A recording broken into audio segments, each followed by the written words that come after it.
becoming a community of believers. It is imperative for us to become a community of believers. It is your responsibility to build relationships. Relationships don't organically just grow. Relationships take effort. And we have to take a lot of time with each other so that we can build a better relationship and membership with each other. See, membership, realize, you notice that's not just about becoming a member of the Equation Church. It's not just about saying, okay, we got another member on the roll. Come stand up, give you, sit in front of the chair. I give you the right hand of fellowship, and then that means you get baptized next week. That's not all membership entails. Membership is us becoming a community of believers.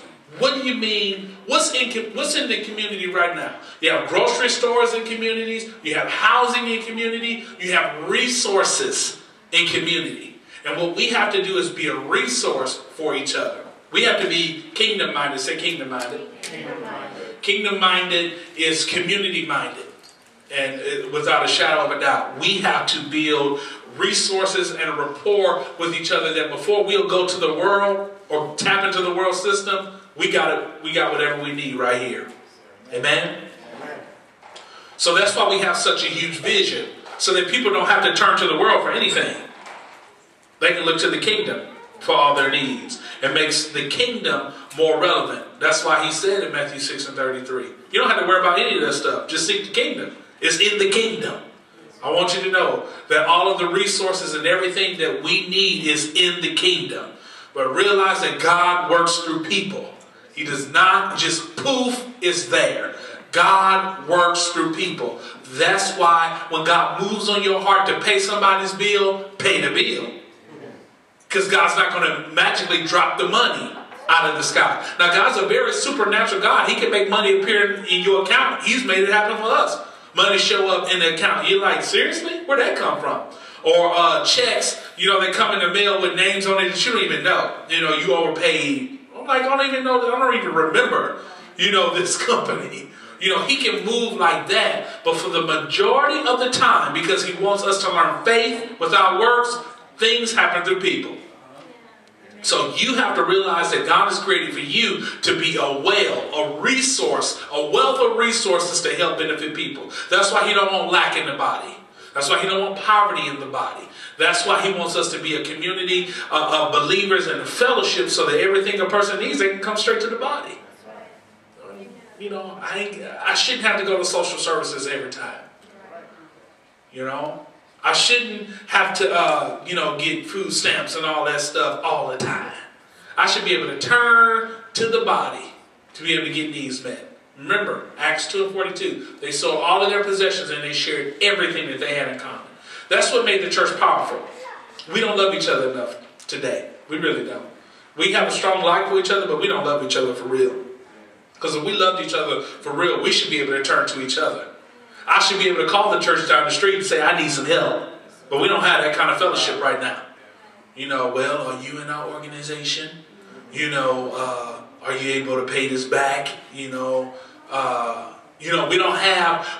have a kingdom mindset in such a way that we realize that the church down the street is only helping us further God's vision. That's why we can't be church haters. That's why you can't hate on the church down the street. They're, in some way or some form, they're helping advance the kingdom. Maybe. Some churches are definitely personality driven. A lot of churches are just paying the pastor's salary. All it is a small business. He can get all his cars, he can get all his housing. You pay all his bills and he get to sleep later. Y'all better talk to me in here. I'm telling y'all behind the scenes, man. You got folks, you got preachers that don't even pray for their folks. They don't even prepare. They don't even love the people. You go to the hospital, they ain't coming to no hospital to see you. They ain't sending nobody to the hospital to see you. You get locked up, you just gonna stay locked up. They don't care about you. They just want that dollar. So membership is about money. The more people we get, the more people we can make tithers. And the more I can get an increase when I have a board meeting next year. I'm telling you, we don't want to be that kind of church. We want to be a church that's known for helping people. We don't want to, be a church, where now, me and my wife are banking, and we just, we living good, but, the majority of the folks are struggling. Now, if you're not applying biblical principles, you struggle all you want. I ain't got to come do nothing for you. If you're not applying the scriptures. But if you're applying the scriptures and you're doing what God has called for you to do, there should be growth in your life. And the reason why a lot of times people are not growing is because they're not applying the scripture. They walk out of here and they're going to do what they want to do. They've made up their mind. I'm going to do what I want to do. I'm going to live how I want to live, and I don't give a crap what the preachers say to me. All I just need them when I need something. I need somebody to go to court with me, call the pastor. Somebody died, call the pastor. What was the pastor at when, you needed to learn that word? You didn't need to pass it in. Amen? All right. I just want to keep it real. All right. Maturity. Remember, these are 5 purposes by which we want to build our church. So number 1 is missions. Number 2 is membership. And number 3 is maturity. Say maturity. Maturity. Building spiritual disciplines, habits, and behaviors. Once again, maturity. You ought to be in a position where you are building spiritual disciplines. You're building spiritual habits, and you're building spiritual behaviors. I think you will feel completely retarded by attending this church and you just come to church and you don't live the word. Because I think you'll get so sick of me saying you need to live the word that this will become an uncomfortable place for you. I don't care about your age. You can apply the Bible on your level. When I was a young man, I learned how to apply scripture in my life. I had to learn how to trust God. I had to learn how to believe God. When I started working, I started tithing. It wasn't just that's just for the old folks. No, whatever I understood, I needed to apply. Whatever you understand at your level, you need to apply. And we cannot be in a position where we have immature folks. Folks with bad attitudes. Folks that's just, you can't say nothing to them. They're so tender. People that don't live the word. That's immature to me.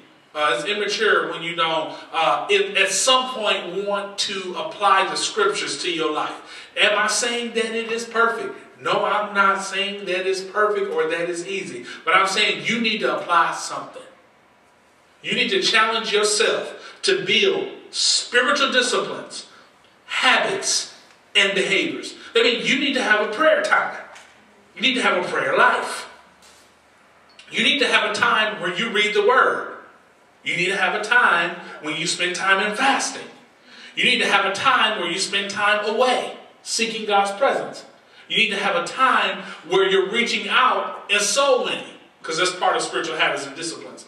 I think a lot of us are going to be real mistaken when we get to heaven. And we stand up there and we ain't never witnessed to nobody. And we think that we're going to get in. It's going to be, if you can't simply just say, come with me, or even by your lifestyle, a person see that there's something different, I can't judge you, but I don't know how that's going to work out. I don't know how it's going to work. But you as a believer need to be committed to maturity. And as a church, we're committed to maturity. So that's why we won't be all ultra seeker sensitive. A lot of contemporary churches don't have fasting plans. In their church, they don't fast. They don't have prayer times.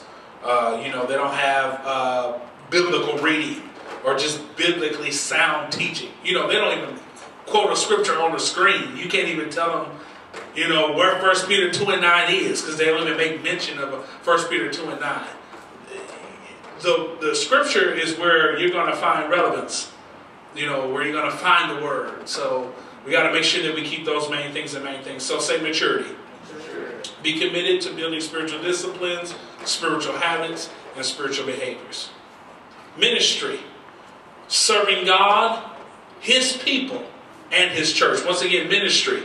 Serving God, people, and His church. For those that are here and you may have had titles, You know, at our home church, or you may have had titles from wherever you came from. Titles here will